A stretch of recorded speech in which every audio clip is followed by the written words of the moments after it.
जय हिंद दोस्तों, स्वागत है आपके अपने यूट्यूब चैनल्स डिफेंस अपडेट में। दोस्तों आज मैं लेकर हाजिर हूं एक बहुत ही बेहतरीन टाइटल्स, चीन और मालदीव को मुंहतोड़ जवाब। दोस्तों आज हम वो अपडेट के बारे में जानेंगे जिसको जानते ही आप वाकई खुशी से झूम उठेंगे। दोस्तों सबसे पहले आपको पता है जैसे कि इन दिनों भारत और मालदीव का संबंध बहुत बुरे दौर से गुजर रहा है, क्योंकि जब से नए राष्ट्रपति चुन के आए हैं मालदीव का मोइज़ू शाह, तब से वो भारत के खिलाफ कंटिन्यू आक्रामक रवैया अपनाए हुए हैं। भारत के सैनिकों को मालदीव से निकालने के लिए बहुत ही ज़्यादा प्रयत्न कर रहे हैं, जिससे भारत और मालदीव का रिलेशन दिन प्रतिदिन और ख़राब होता जा रहा है दोस्तों। और इनका जो रवैया है मालदीव के राष्ट्रपति का, वो चीन के प्रति बहुत ज़्यादा ही अच्छा हो गया दोस्तों। संभवतः पहले ऐसा हुआ करता था कि जो भी नया राष्ट्रपति चुन के आता था मालदीव के अंदर, वो सबसे पहला दौरा करता था इंडिया का, लेकिन इन्होंने ट्रेंड को चेंज किया और सबसे पहला दौरा तुर्की का किया, यूएई का किया और चाइना का किया। अभी तक उन्होंने भारत का दौरा नहीं किया दोस्तों। भारत और मालदीव का संबंध तब और ज़्यादा बिगड़ गया जब अपने प्रधानमंत्री मोदी जी लक्षद्वीप गए और वहाँ पे उन्होंने कुछ फोटोज डाले और भारतीय जनता से आग्रह किया कि आप भी लक्षद्वीप जाएं और कृति सौंदर्य का लुत्फ उठाए। उसके बाद इंडिया के अंदर बाइकआउट मालदीव का ट्रेंड चलने लगा और मालदीव को बहुत ही ज़्यादा नुकसान पहुंचा, क्योंकि जो भारतीय मालदीव घूमने जाते थे उन्होंने अपना टिकट कैंसिल करवा लिया। इससे वहाँ पे सेंटीमेंट और बिगड़ गया दोस्तों। इसी चीज़ का फ़ायदा उठाकर चाइना मालदीव के अंदर अपना घुसपैठ को ज़्यादा तेज़ कर दिया। जैसा कि पहले ट्रेंड था कि चाइना का एक स्पाई शिप था, वो श्रीलंका के अंदर आया करता था स्पाई यानी जासूसी करने के लिए भारत का। जब से भारत ने एक आपत्ति दर्ज कराया श्रीलंका के सामने, श्रीलंका सरकार ने चाइना को जवाब दे दिया कि भाई आप हमारे यहाँ जहाज़ लेकर ना आए। उसके बाद इसका दूसरा घर मिल गया मालदीव, क्योंकि मालदीव और भारत का रिलेशन अच्छा नहीं है।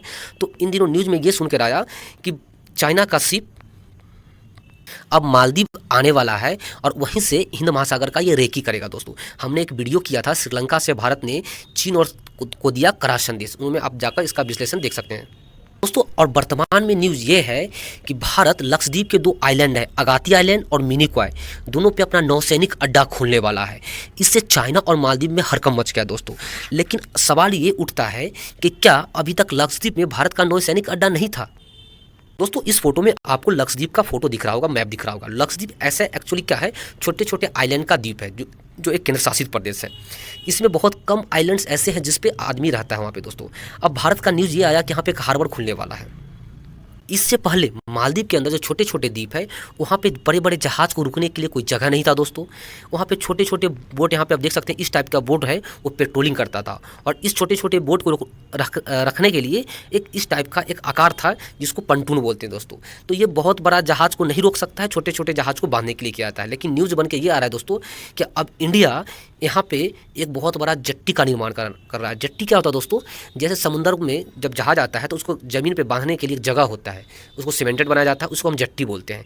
अगर यहाँ पे जेट्टी बन जाएगा तो बड़े बड़े जहाज़ यहाँ पे आएंगे और जहाज़ यहाँ पे भारतीय नौसेना का जहाज़ यहाँ पे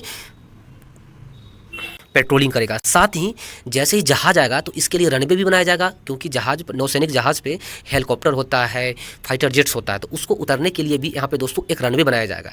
यानी डेवलपमेंट में काफ़ी आगे निकल जाएगा दोस्तों यहाँ पे। अब सवाल ये उठता है कि दोस्तों मिनिकॉय मालदीव से मात्र 524 किलोमीटर की दूरी पे है। अगर यहाँ पे नौसैनिक अड्डा बन गया तो इसको भारत को क्या फ़ायदा होने वाला है दोस्तों? सबसे इंपॉर्टेंट बात यह है कि नंबर 1 कि समुद्री मार्ग सुरक्षित रहेगा। यहाँ से भारत का व्यापार बहुत ही ज़्यादा होता है मालदीव से गुजर के, क्योंकि भारत का जो पूर्वी तट है वहाँ पे किसी सामान को पहुँचना है अरबियन सी से, तेल या कुछ भी लेकर, तो इस रास्ते से होकर जाता है। अगर यहाँ इंडियन नेवी का बेस रहेगा तो ये जो समुद्री मार्ग है, व्यापारिक मार्ग है, वो सुरक्षित रहेगा। नंबर 2, आजकल जैसा कि आपको पता है कि इन चाइनीज़ जहाज़ इन दिनों हिंद महासागर में काफ़ी घूम रहा है, उसके मूवमेंट पे इंडिया नज़र रख सकता है। और तीसरा, जैसे ही हार्बर या नौसैनिक अड्डा बनेगा तो ये पर्यटन के लिए काफ़ी अच्छा मिलेगा और पर्यटन लोग यहाँ पे ज़्यादा आएंगे। और चौथी पॉइंट दोस्तों, इंडियन ओशियन में भारत का पावर बढ़ेगा, जैसा कि आप देख सकते हैं, और भारतीय पर्यटन यहाँ पे आराम से लुत्फ उठा सकते हैं। दोस्तों अगर ये वीडियो आपको अच्छा लगे तो इस चैनल को लाइक और सब्सक्राइब जरूर करें। तब तक धन्यवाद। जय हिंद, जय भारत।